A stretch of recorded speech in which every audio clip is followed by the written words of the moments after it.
Initialize sequence now.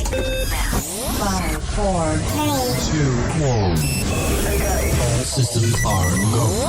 Emanating from Chicago, the best city in the world. Ladies and gentlemen, you guessed it. It's the D Stone Pony Show. The one and only Davante Stone.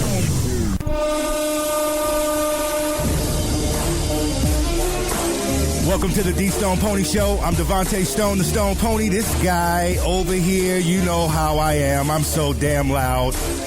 I don't need a microphone. What's up, Chicago? Beautiful day in Chicago this afternoon. Temperatures probably in the 70s. A lot going on. We're going to talk Blackhawks, the second round against the Wild. They won last night. Also, the biggest fight of the century. It's Mayweather versus Pacquiao. And I've got Pacquiao. We'll talk about that fight. Freddie Gray, something said. More curfews, more protesters. We're going to get into that. Big games this weekend as the Bulls advance to the second round. Bulls-Cavs, the conference semifinal. And that should be really interesting. Talking to the 2015 NFL draft happening right here in our very own city. I'm very excited. How you guys doing across the street in the car? Looks like they're stuck in traffic. She's looking over here. It looks like she's looking at me. But anyway, the 2015 NFL draft going on in Chicago. Fans from everywhere. We're going to get into that. Plus, a man dies during sex with a scarecrow. How crazy can that be?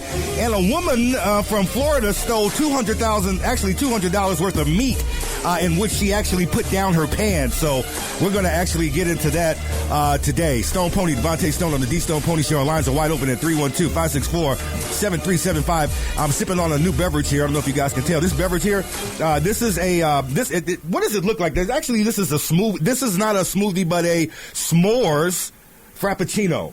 A s'mores frappuccino that's really good. It's very tasty. And it's good for the weather, you know, so you got to have some kind of refreshments here. And 9,000 calories. You're absolutely right on that, Brittany. So don't talk about the calories right now. Thank you. But something, and I hate to talk about this because we always we got to cover it because it's news and it's things that, we just can't throw under the rug. But this week, as the Freddie Gray, the guy from Baltimore that was arrested by police and thrown into that police van that we all saw on television, and then a week later died from a spinal cord injury. There was it came out this week, and big news. It says that Freddie Gray's neck was snapped while he was riding in the Baltimore police van, and that's sad. And all 6 police officers that were involved in that are now going to be charged. And I'm going to be honest with you.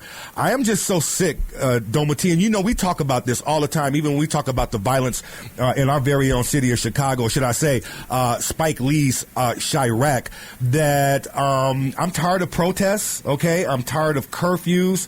I mean, every time I look around on the news, whether it's CNN, you guys just really do really bad reporting, but I'm sick of it. As an African American male, I'm sick of seeing it. Now, there's something that needs to be done. Yes, I'm glad that they're shining light on some of the things that are happening because we would not be without social media, of course. Mm-hmm. Thank God for social media. Thank God for people with cameras that actually, can actually show us actually what's going on now. But I'm sick and tired of it. But what came out yesterday, and I know that you're going to get into this because we need to get people back to thinking about what happened.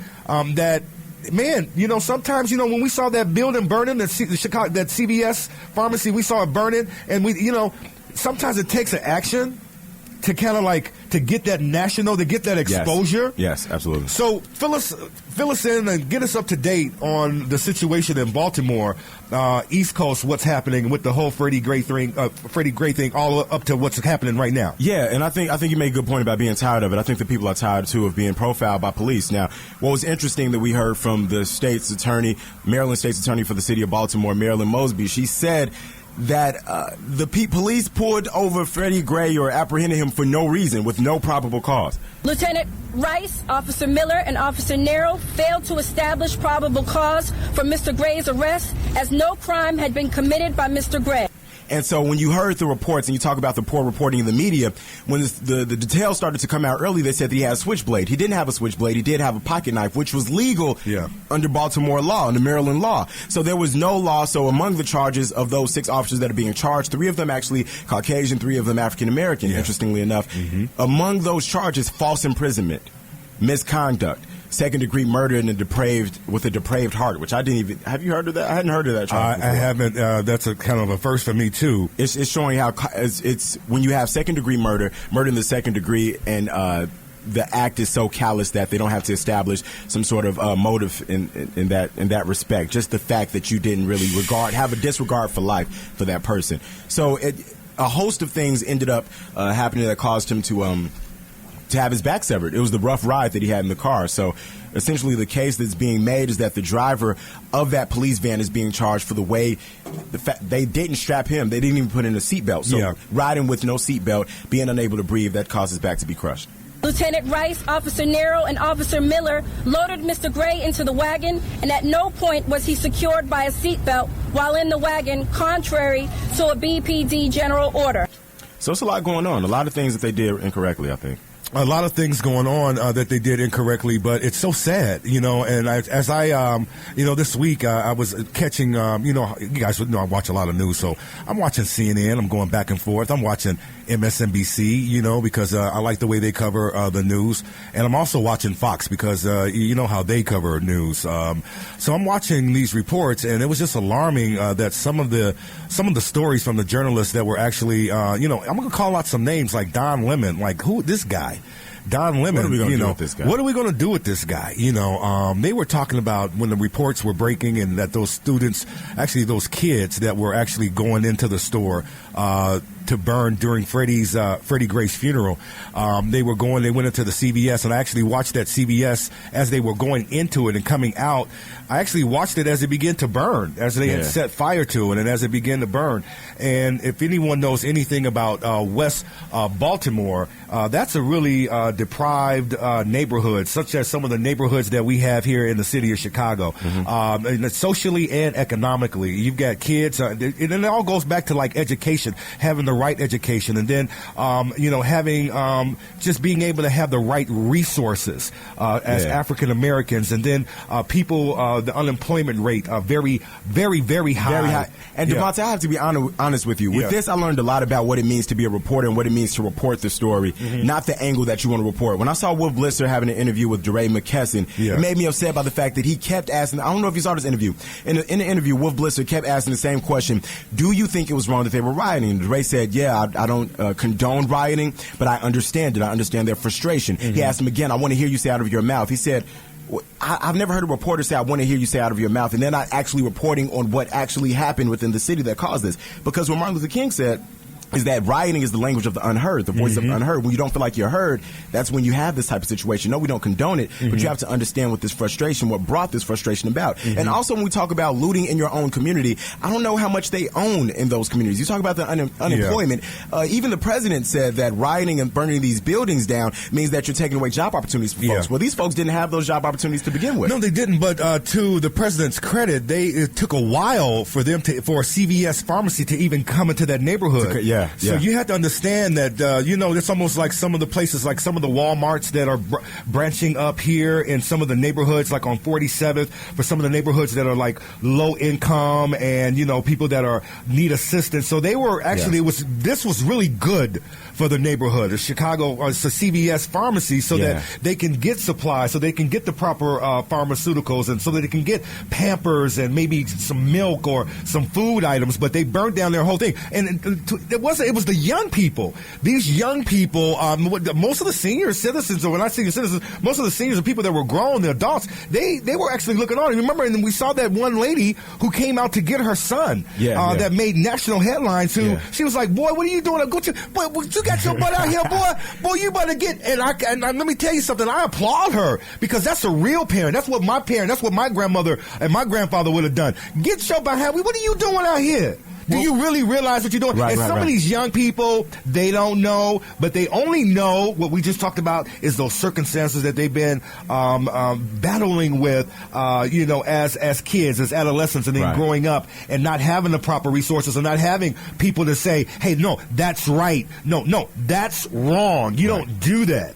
Well, I do think they have some understanding of what's right and what's wrong, but I don't know if they have a way to express it and make their voices heard in the correct manner because they know what's wrong. But burning down buildings, though, don't. No, I'm not saying that that's correct. Yeah. But I am saying that these students understand that it's wrong for them to be illegally apprehended because Freddie Gray was illegally arrested. Yeah, he was. And so, when you think about these types of issues, you look at the young people and you wonder if broken windows are as bad as broken backs. That's what DeRay McKesson had to say. That's pretty deep. And I don't know when there was an outrage. Wolf Blitzer said, I've never seen a riot of this kind. So Jon Stewart made a joke and He talked about did. the Kentucky riots when Kentucky won a football game or something like that. It was like 10 events where white folks, predominantly white folks, were out there rioting when they were celebrating. Now, when this verdict came out, you saw the city of Baltimore celebrating. You saw almost a parade out there. You saw music. Yeah. The Baltimore Symphony went out and played for free. Yeah, Do you think that? they would have come out and played for free and given the city calm had there not been a riot the day before? Mm-hmm. That's unfortunate. We should be able to peacefully protest and have the same response from the media and from these elected officials that we got when Marilyn Mosby finally came out and said, young people, our time is now. Young people, our time is now. So it's happening all over. So here we have another situation, and just hopefully, we thought that even after that announcement of the officers that the city was going to really I thought it was going to go crazy, but thank God we did not, and they kind of handled it kind of well. But let me just say this: the spotlight is on now. Now, you're all over. Even in Chicago, we got to demonstrating and how we did and how we because it's a trickle down effect that's happening in every city, and it can happen here. But my thing is that it has happened. We just need prayer. We need to pray for the city of Baltimore. Those families and those kids need prayer, and we need to actually just keep spreading the word and getting the word out. These police officers, something has got to give. Yeah. Something has got to give, and hopefully by us talking about it like we are here on the D Stone Pony Show, that we can actually do that. And so that's what we're doing. Doma T, this guy. What are we going to do with this guy over here? It's the D Stone Pony Show. You know how we do it. The lines are wide open, 312-564-7375. Coming up, we're going to talk to Brittany, and we're going to talk NFL draft and who the Bears picked in the first round as their 7th round pick here today. This guy over here. What?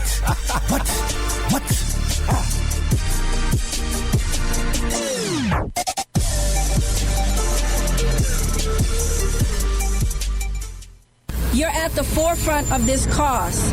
And as young people, our time is now. That's right! Yeah! Did you catch the last D Stone Pony Show? I think Madonna kissed a woman in the mouth here maybe some years back. Who was that? Britney Spears. So here's the thing. Madonna just likes kissing in the mouth. If Madonna was here with us right now, I guarantee you she would kiss all of us in the mouth, including you, Flo. No. Yes, she would. She would say, "Come here, girl. Come here. Come to Grandma Madonna. Come to Grandma Madonna. Grandma Madonna. Come to Grandma Madonna. Let me see what you got, girl. Open that mouth so I can put my tongue down your throat, girl." No, she wasn't ready. Come here. This ain't no ordinary tongue, girl. This is Madonna tongue. It's the D Stone Pony Show. He keeps a picture of Michelle Obama in his wallet. Yeah, baby, it's on! It's the D Stone Pony Show with Davante Stone.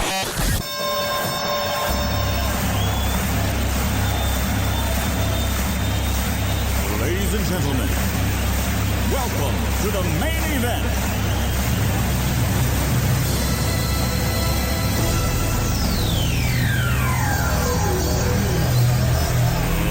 Let's get ready to rumble!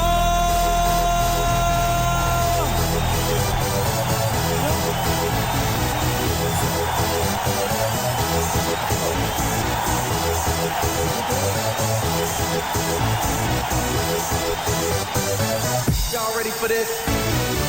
It's the D Stone Pony Show. How you guys doing? I hope you're enjoying Chicago on this beautiful sunny afternoon. The temperature's in the 70s. I'm Davante Stone, the Stone Pony, this guy over here.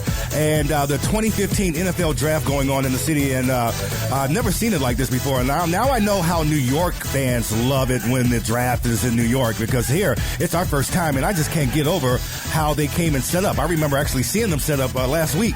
And now to see that setup and all the work that went into it and all the doggone money, let me tell you, now I know that the NFL, they got a lot of money. Like, they've got tons of money. They got billions of dollars over here. They're making Chicago look good over in Grant Park. And I'm sure that fans